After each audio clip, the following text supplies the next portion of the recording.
शांति और खुशी हर किसी को चाहिए होती है, लेकिन केवल उन्हें ही प्राप्त होती है जो अपने सपनों के लिए त्याग करना जानता है।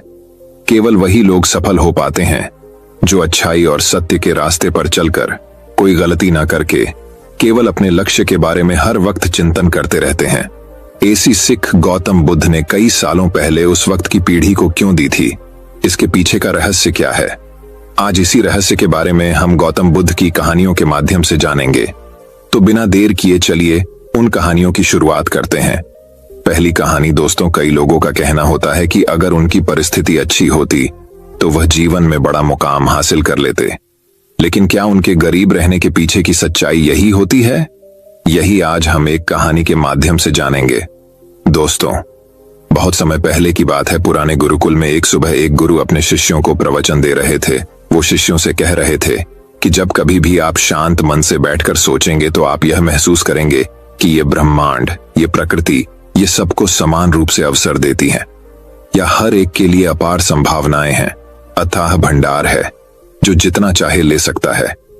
लेकिन साथ ही साथ आप यह भी महसूस करेंगे कि हमें लेना नहीं आता, हमें हासिल करना नहीं आता, क्योंकि किसी भी चीज को हासिल करने का एक तरीका होता है, एक विधि होती है, और कुछ ऐसे सूक्ष्म रहस्य है जिनका अभ्यास करना ही उस सफलता का आधार होता है, उस सफलता को पाने का सही तरीका होता है। कौन है ऐसा जो सफल नहीं होना चाहता? कौन है ऐसा जो खुश नहीं रहना चाहता? मगर फिर वो ऐसी कौन सी चीज है जो हमें ये सब पाने से रोकती है? वो है हमारे खुद के नकारात्मक विचार, वो है हमारी खुद से होने वाली नकारात्मक बातचीत।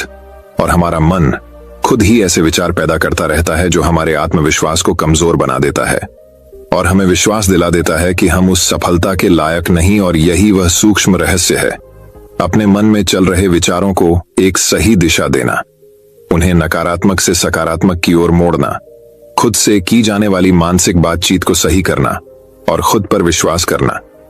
गुरु ने आगे कहा, क्या आपके अंदर कुछ ऐसा है जो आपको मुश्किल से मुश्किल वक्त में भी हार नहीं मानी देता? लोग जब उदास और परेशान होते हैं तो अक्सर वो सब कर बैठते हैं जो उन्हें नहीं करना चाहिए। नकारात्मक भावनाओं की वजह से कई बार हमारे अंदर की बुराई बाहर आ जाती है और हम गलत कदम उठा लेते हैं। गुरु ये सब बोल ही रहे थे कि तभी एक शिष्य खड़ा होता है और गुरु से प्रश्न करता है, गुरुदेव, क्या आप हमें बता सकते हैं कि हमें अपने अंदर की बुराई और नकारात्मकता का सामना कैसे करना है और जिंदगी को सकारात्मक विचारों के साथ कैसे जीना है? गुरु ने मुस्कुराते हुए कहा, खुश रहना उतना भी मुश्किल नहीं है जितना आप सोचते हैं। बस हमें हर सुबह और शाम अपने विचारों को सही दिशा देना है। हर नया सवेरा एक उम्मीद लेकर आता है, क्योंकि हर नए दिन के साथ नए सपने, नई उम्मीदें और नए मौके मिलते हैं। इसीलिए अपनी हर दिन का दिल से स्वागत करो। कौन जाने कल क्या होगा, क्योंकि आने वाला समय तो किसी ने नहीं देखा है ना। अक्सर हम सभी सोचते हैं कि हमारे सामने एक लंबी जिंदगी पड़ी है। ये बात सच है, लेकिन यह भी एक सच है कि जिंदगी का कोई भरोसा नहीं, कब क्या हो जाए कहना बड़ा मुश्किल है। इसीलिए हर दिन को अपना एक नया जन्म समझकर जीना शुरू करो, क्योंकि इस सोच के साथ जीवन जीने से आप कभी दोबारा उदास महसूस नहीं करेंगे, बल्कि आप खुद से और अपने करीबी लोगों से और भी ज्यादा प्रेम करने लगेंगे। और फिर जो भी करेंगे पूरे जोश और उत्साह के साथ करेंगे। आपका हर दिन हंसी और खुशी के साथ बीतेगा।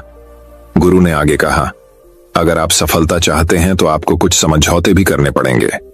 जीवन का यही नियम है, अपनी आराम की स्थिति में रहते हुए आप कभी कुछ बड़ा हासिल नहीं कर सकते।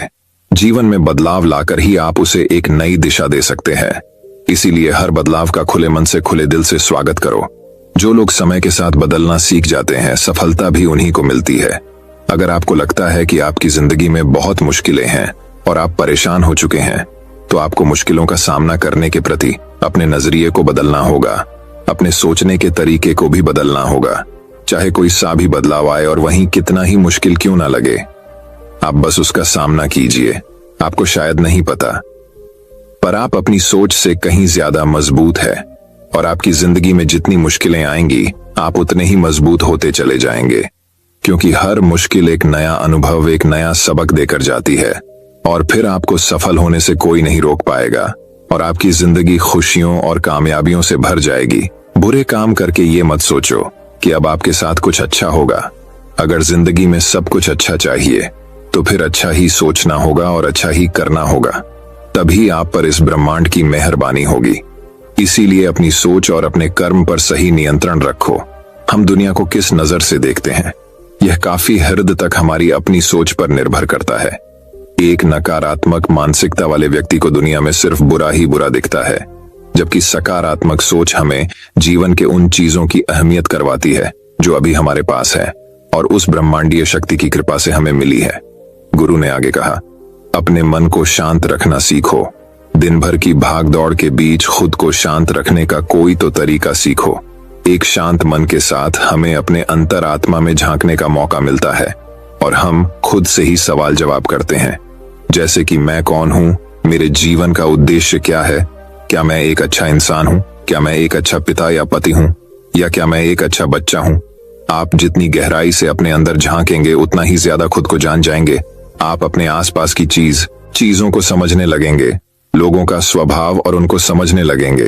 फिर आप चीजों और लोगों को लेकर बात बात पर परेशान और उदास होना छोड़ देंगे। आपको यह एहसास होने लगेगा कि आपके किसी भी काम का क्या असर पड़ेगा। किसी भी काम से अगर आपको दुख पहुंचे तो उस काम को मत कीजिए और जो चीज खुशी दे उसे जरूर कीजिए। फिर देखिए आपकी जिंदगी में कैसा ठहराव आता है। हमें जिंदगी एक बार ही मिलती है तो क्यों ना इसे भरपूर तरीके से जिए। जो दिल करे वो करो, खुद को बंदरों में मत बांधो, लेकिन हाँ, इस बात का भी ध्यान रखो कि वो मनमानी ना हो, बुद्धिमानी हो और आपके भीतर की आवाज हो। इसीलिए कुछ भी करने से पहले अपनी अंतरात्मा की आवाज सुनो। आपके दिल की चाहत कुछ भी हो सकती है, जैसे कोई नया व्यापार शुरू करना, किसी नए शहर में जाकर अपनी किस्मत आजमाना या फिर कुछ महत्वपूर्ण हासिल करना। जो भी आपके दिल में है उसे पाने के लिए कम से कम एक बार अपना संपूर्ण प्रयास जरूर करो। ये मत सोचो कि इसका परिणाम क्या होगा, जो मन में है बस उसे कर डालो। अक्सर हम उधेड़बन में फंस जाते हैं क्योंकि हमारा दिल कुछ कहता है और दिमाग कुछ और, लेकिन प्रयास करने पर ज्यादा से ज्यादा आपके साथ क्या हो सकता है, यही ना कि आपको सफलता नहीं मिलेगी। गुरु ने आगे कहा, लेकिन कम से कम आपको इस बात का पछतावा तो नहीं रहेगा कि आपने कोशिश नहीं की। कुछ ना करने से तो बेहतर है कि हम उस काम को करके उसमें असफल हो जाएं। गुरु ने आगे कहा, आपकी अंतरात्मा आपकी भलाई चाहती है। इसकी आवाज को कभी भी नजरअंदाज मत करो, क्योंकि अंदर से आने वाली आवाज ही हमें सफलता के रास्ते पर ले जाती है। जब भी आप कुछ गलत सोचते हैं या करते हैं तो सबसे पहले अंदर की आवाज ही आपको टोकती है, गलत करने से रोकती है। कभी सोचा है ऐसा क्यों? क्योंकि ये हमेशा हमारा भला चाहती है। यही तो ऊपर वाले का दिया हुआ सबसे अनमोल उपहार है हमारे पास, जिसे हम समझ या बुद्धिमत्ता कहते हैं। अगर जिंदगी की खूबसूरती को समझना है तो अपने अंदर झांक कर देखो। ये देखो कि तुम्हारे पास क्या क्या है और तुमने अपने जीवन में कितना कुछ हासिल किया है।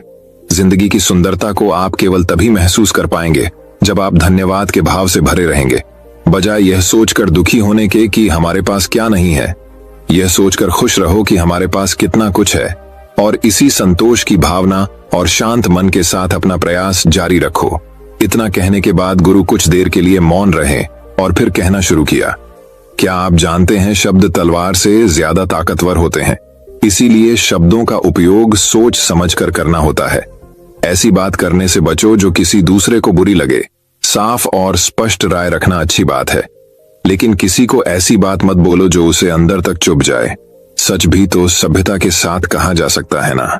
अगर आप क्रोध में हैं तब भी किसी को उल्टा सीधा कहने से बचो, कहीं ऐसा ना हो कि आपको बाद में पछताना पड़े। बात करते समय अपनी आवाज में नमी रखो। जहां तक हो सके साफ बात कहो, लेकिन प्रेम से कहो। एक अच्छा इंसान बनने के लिए आपको सिर्फ इतना ही करना है। हाँ, लेकिन इन आदतों को अपने स्वभाव का हिस्सा बनाने में समय लगता है, क्योंकि इनका अभ्यास करना पड़ता है। खुद से पूछिए कि क्या आप एक अच्छे इंसान हैं और आपको क्यों लगता है कि आप अच्छे हैं। आपके अंदर ऐसी कौन सी खास बात है? आप दूसरों से किस तरह से पेश आते हैं? ये सवाल आपको अपनी कमियां जानने में मदद करेंगे। शुरुआत में हो सकता है खुद से ऐसे सवाल जवाब करना आपको अजीब लगे, लेकिन खुद से ऐसे सवाल करते रहिए और खुद को विनम्र वो अंदर से शांत रखने का प्रयास करेंगे। अगर एक इंसान के रूप में आपको अपने अंदर सुधार लाना है तो अपनी कमियों को पहचान कर उन्हें दूर करना ही होगा। गुरु ने आगे कहा, दुनिया में प्रेम से बढ़कर कुछ भी नहीं है। प्रेम आपको आबाद भी कर सकता है, और ये आपको बर्बाद भी कर सकता है। हालांकि प्रेम को ना समझना ही बर्बाद करेगा, क्योंकि प्रेम तो बड़ी पवित्र चीज है। प्रेम ही ईश्वर है। ऐसा कहा जाता है, अपना नियम बना लो कि आपके अंदर सबके लिए प्रेम और करुणा हो। जिससे दिल में प्रेम होता है वहीं दिल आबाद होता है। जितना प्यार आप बांटेंगे उतना ही आपके पास लौट कर आएगा। जिसके दिल में प्रेम और करुणा है वह कभी किसी के साथ बुरा कर ही नहीं सकता। उसके अंदर दूसरों के प्रति बुरी और नकारात्मक भावनाएं आ ही नहीं सकती। असल में प्रेम के अंदर वो ताकत है जो हमें गलत काम करने से रोकती है। गलत काम करके इंसान कभी चैन से नहीं रह सकता। उसके अंदर हमेशा एक डर और पश्चाताप रहता है। गलत काम करना छोड़ दो, फिर देखो आपको इतनी बेहिसाब खुशी और संतुष्टि मिलेगी कि आपकी पूरी जिंदगी चैन से गुजरेगी। जो लोग स्वार्थी और धोखेबाज होते हैं, खुशियां उनसे दूर भागती है। वो चाहे कितना ही खुश रहने का दिखावा कर लें, लेकिन अंदर से वो हमेशा दुखी ही रहते हैं। गंदे काम और गंदे विचार हमें कभी खुश नहीं रहने देते। और जहां खुशी है वहीं प्रेम है। इतना कहने के बाद गुरु ने अपना प्रवचन समाप्त किया और फिर सभी शिष्य अपने अपने दैनिक कार्यों में लग गए। दोस्तों, इस तरह के विचार अपने दिमाग को देने से और विचारों को सकारात्मक रखने से निश्चित रूप से जिंदगी बदलेगी। तो आइए आप जल्दी से समराइज कर लेते हैं कि हमने इस कहानी में क्या क्या सीखा। इस वीडियो में आपने खुद से की जाने वाली सकारात्मक बातचीत की ताकत के बारे में जाना और ये भी जाना कि खुद की काबिलियत पर संदेह करना हमें नीचे खींचता है। खुद को हमेशा अपनी खूबियों और अच्छाइयों के बारे में याद दिलाते रहो, क्योंकि इससे हमारा आत्मविश्वास बढ़ता है। इस वीडियो में आपने ये भी सीखा कि हमें अपने अंतर्मन की आवाज भी सुननी चाहिए। हमें अपनी कमियां, अपनी खूबियां और अपने लक्ष्य स्पष्ट रूप से पता होने चाहिए। हमेशा सकारात्मक सोच रखनी है और यह याद रखिए कि अगर हम ठान लें तो जीवन में कुछ भी असंभव नहीं। आपने इस कहानी में अच्छाई की और एक अच्छा इंसान बनने की अहमियत के बारे में भी जाना।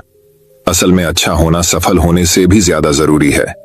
दुनिया में पहले से ही काफी बुराइयां हैं और हमारे अंदर की बुराई हमें मानसिक और शारीरिक दोनों तरफ से कमजोर बनाती है।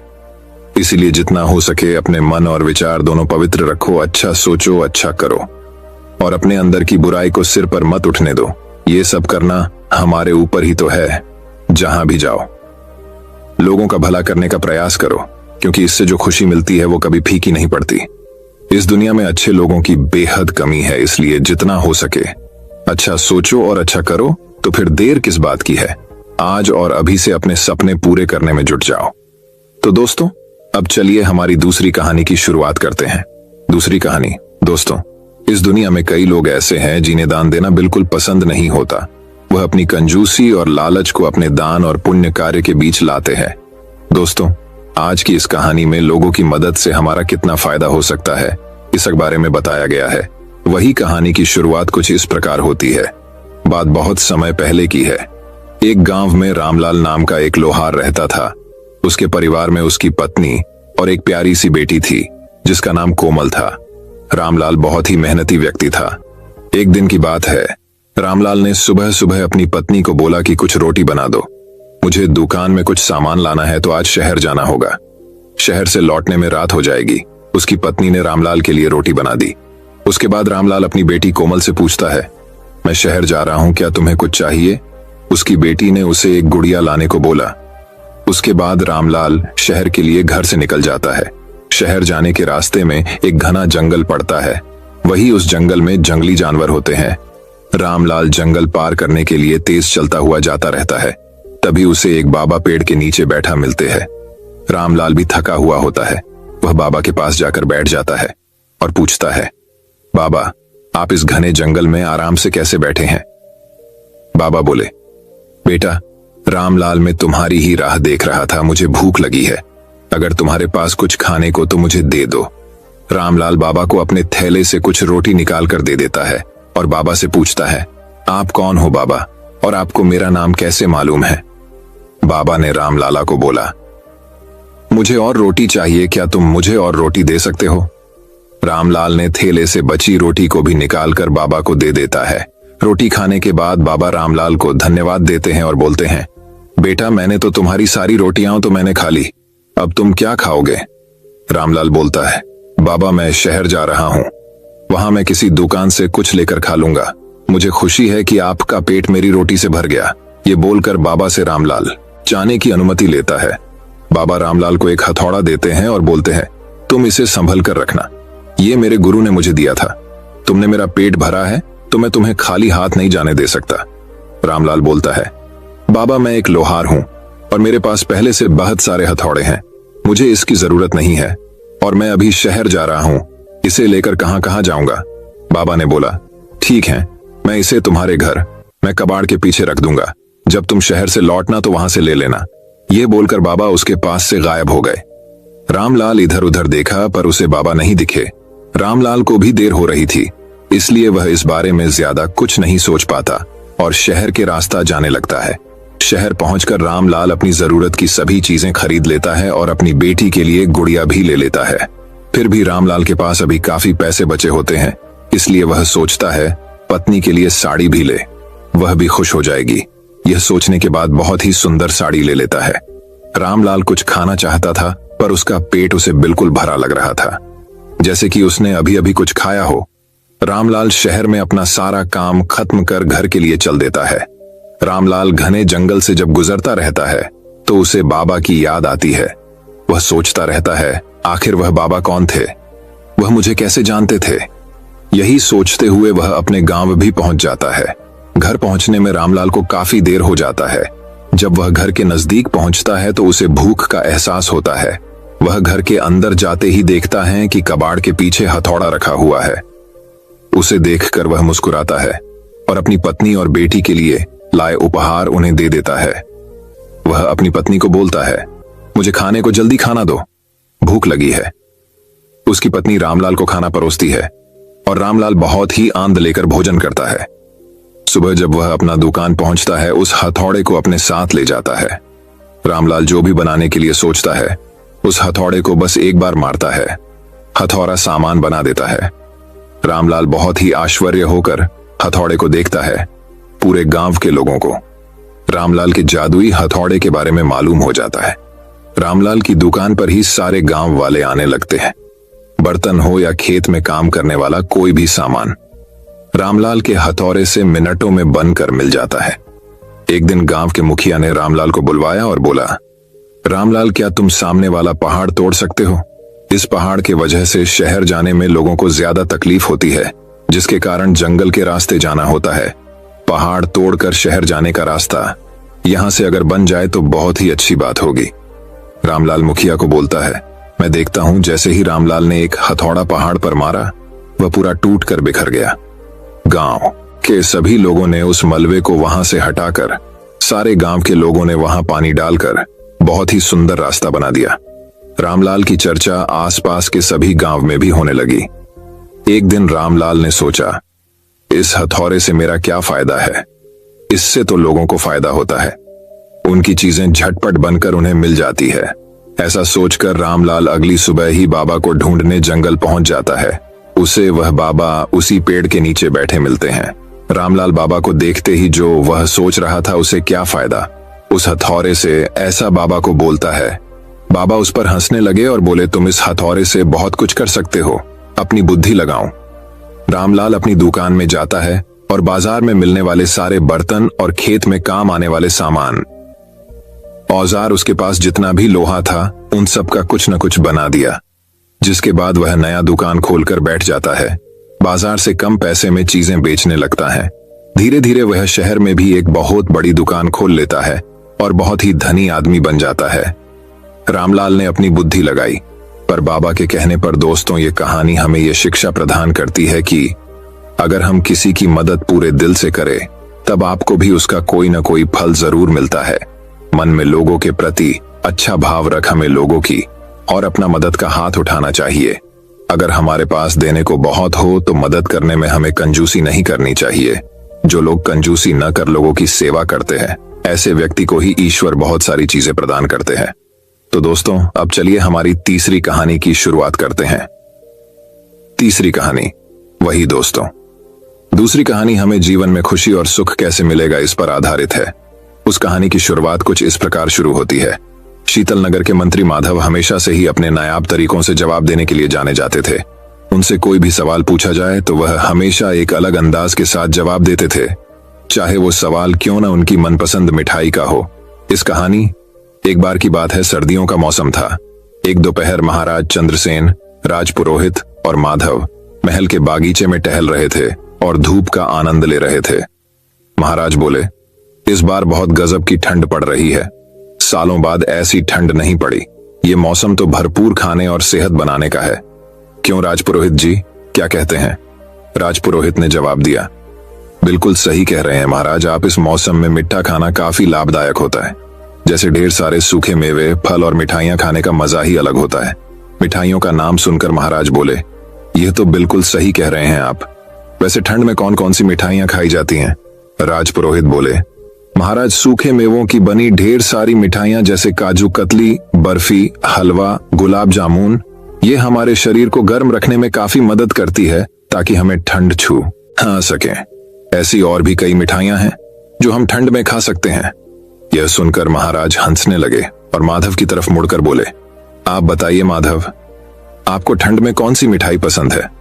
इस पर तेनाली ने जवाब दिया, महाराज, राजपुरोहित जी, आप दोनों रात को मेरे साथ महल के बाहर चलिए, मैं आपको अपनी मनपसंद मिठाई खिला दूंगा। महाराज बोले, आपको जो मिठाई पसंद है हमें बताइए, हम महल में ही बनवा देंगे। माधव बोले, नहीं महाराज, वह मिठाई यहां किसी को बनानी नहीं आएगी। आपको मेरे साथ खाने के लिए बाहर ही चलना होगा। महाराज ने हंसकर कहा, चलिए ठीक है, आज रात को ही खाना खाने के बाद हम आपकी मनपसंद मिठाई खाने आपके साथ चलेंगे। रात को खाना खाने के बाद महाराज और राजपुरोहित ने साधारण कपड़े पहने और चुपचाप महल से निकलकर माधव के साथ चल पड़े। गांव पार करके खेतों में बहुत दूर तक चलने के बाद महाराज बोले, हमें और कितना चलना पड़ेगा माधव? आज तो तुमने हमें थका दिया है। माधव ने उत्तर दिया, बस कुछ ही दूर और है। महाराज, जब वो लोग खेतों के बीच पहुंचे तो उन्हें मिठाई की खुशबू आने लगी। महाराज ने बोला, लगता है हम आपकी मनपसंद जगह पहुंच गए। तो माधव मुरुकराया और महाराज और राजपुरोहित को एक खाट पर बैठने को कहा और खुद वो मिठाई लेने चले गए। थोड़ी देर में वे अपने साथ 3 कटोरियों में गर्मा गर्म मिठाई ले आए।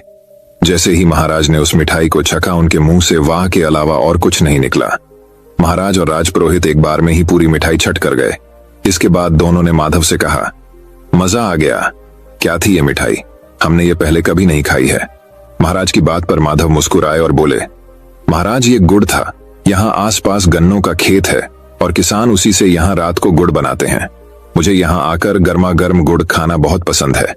मेरा मानना है कि गर्मा गर्म गुड़ भी बेहतरीन मिठाई से कम नहीं होता है और गुड़ हमारे शरीर को अंदर से गर्म रखता है। गुड़ खाने से कई फायदे भी हैं।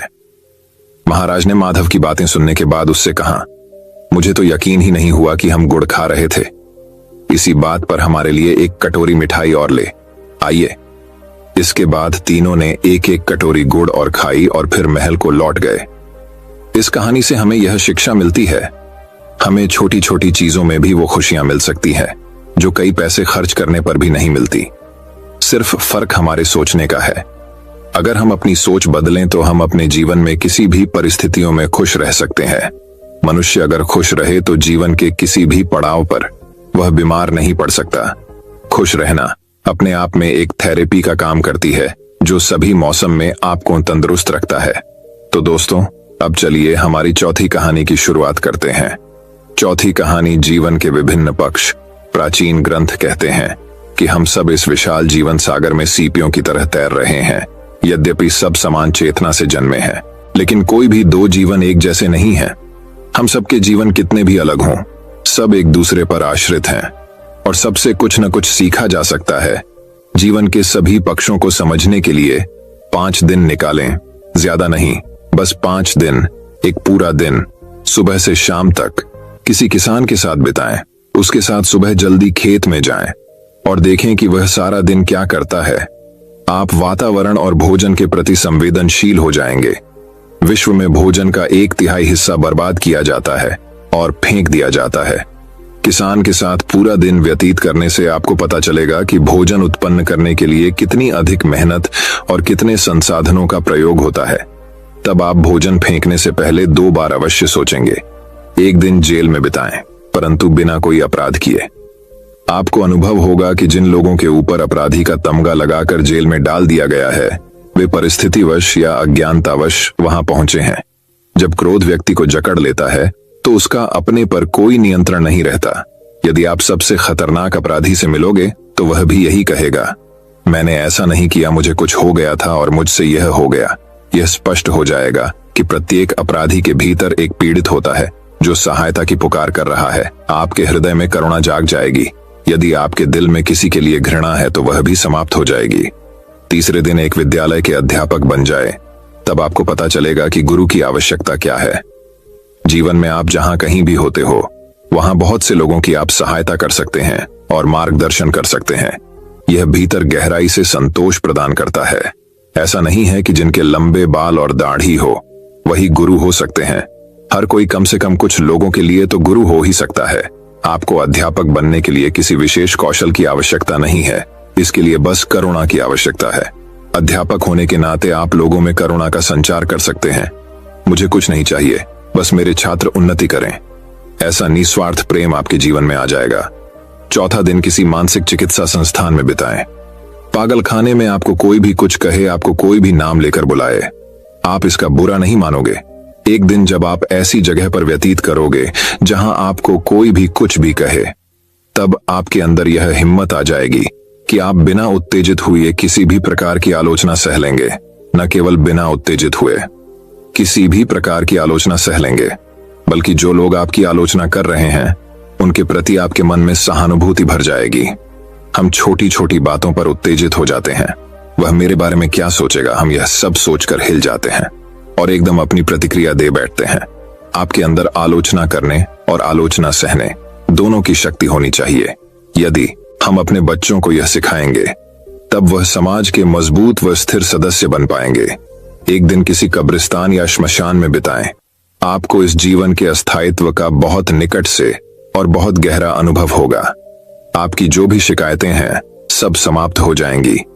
यह अनुभव कि मृत्यु किसी भी समय आ सकती है आपके जीवन का परिप्रेक्ष्य हमेशा के लिए बदल देगा। केवल औपचारिक शिक्षा ही काफी नहीं है, पूर्ण शिक्षा के लिए जीवन के विभिन्न पक्षों को जानना आवश्यक है। जब हम जीवन के विभिन्न पक्षों को गौर से देखते हैं तो यह हमें केंद्रित और स्वयं स्थिर बना देता है।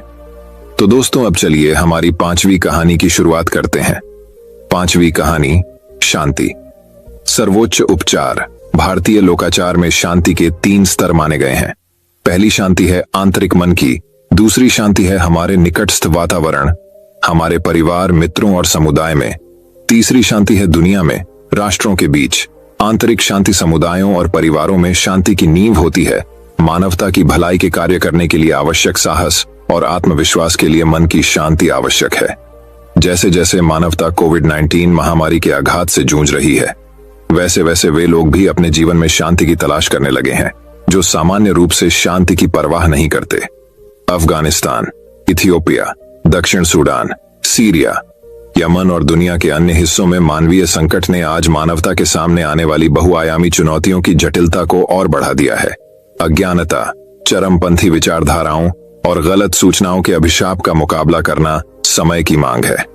यह विषाक्त मेल मानव सभ्यता की नींव पर ही संकट बनकर मंडरा रहा है। आंतरिक शांति के बिना वैश्विक शांति, सतत विकास और सामाजिक एकीकरण जैसे बाहरी लक्ष्य मृग तृष्णा बने रहेंगे। शांति कोई ऐसी वस्तु नहीं है जिसे बाजार में खरीदा जा सके। इसका हम में से प्रत्येक ने भीतर पालन पोषण करना होगा। आंतरिक शांति पाने में मुख्य बाधा मन में तनाव है। आज युवा और बुजुर्ग समान रूप से अभूतपूर्व पैमाने पर तनाव, अकेलापन और चिंता का अनुभव कर रहे हैं।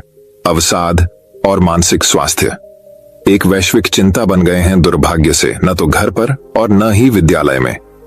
हम ये सीखते हैं कि अपनी नकारात्मक भावनाओं को कैसे संचालित करें, तनाव से कैसे छुटकारा पाएं और जीवन की कठिनाइयों का सामना कैसे करें। तनाव और आक्रामकता का आपस में सीधा संबंध है। वे दोनों एक दूसरे का पोषण करते हैं और इस प्रकार हिंसा का एक चक्र बनाते हैं। वहीं दूसरी ओर आंतरिक शांति हमें शक्ति देती है, जो रचनात्मक मानसिकता के साथ चुनौतियों का सामना करने में सहायक होती है। विश्व शांति केवल उच्च स्तरीय नीतियों को लागू करने से नहीं आ सकती है। शांतिपूर्ण विश्व का निर्माण तो शांतिपूर्ण व्यक्ति ही कर सकते हैं।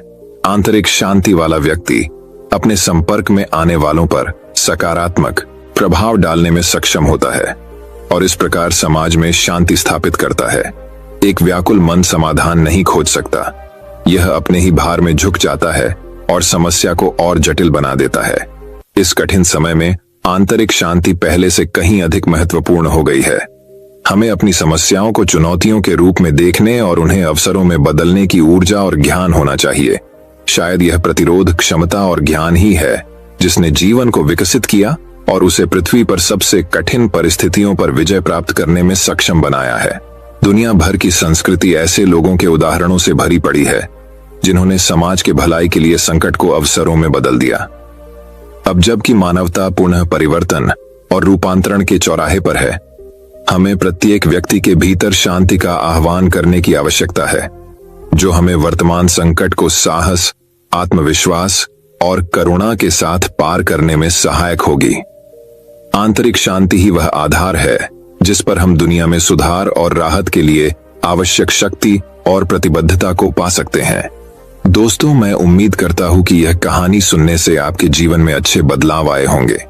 आपको इस वीडियो से क्या सीखने मिला ये कमेंट करके जरूर बताइए और अपने परिवार, दोस्तों या आपके करीबी इंसान के साथ ये कहानी शेयर करके उन्हें भी इस ज्ञान से परिचित करवाए।